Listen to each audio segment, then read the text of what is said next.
继续来关心，有一台拖帮车昨昏暗时经过台72线苗栗头乌的时阵，因为无甲剪落来电缆线绑好势，煞规地全咧落伫车路的后边的3台轿车全咧弄起哩。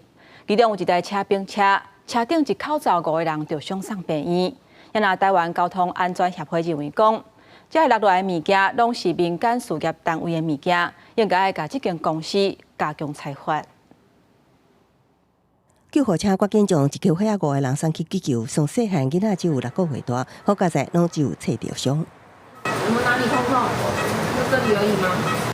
事故现场路长长，轿车并伫车头，车顶1个血5个人自行脱困，4个位拢是电缆线。受伤的姓吴驾驶讲，当时看到头前有物落来线伫涂骹，被闪已经袂赴啊。很暗，已经到了才看得到。意外发生伫初六暗10点外，轿车伫台72线10.5公里往东方向并车，警方调看监视器发现，一台载运废电缆线的营业半拖车，车后一大包缆线突然落伫内线车道，这个路段无路灯，视线较暗，先后有3台车弄着。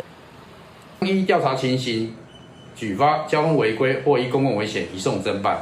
伫一般道路甲高速公路线路无品的罚则，伫2020年已经提悬为9000至18000的罚款。也毋过，咱物件意外有原件传出。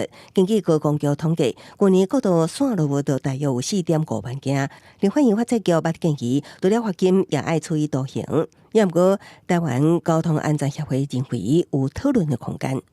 那这时候对一个基层员工处以徒刑呢，也只会让雇主就再换一个人，所以并不能够真正的解决问题。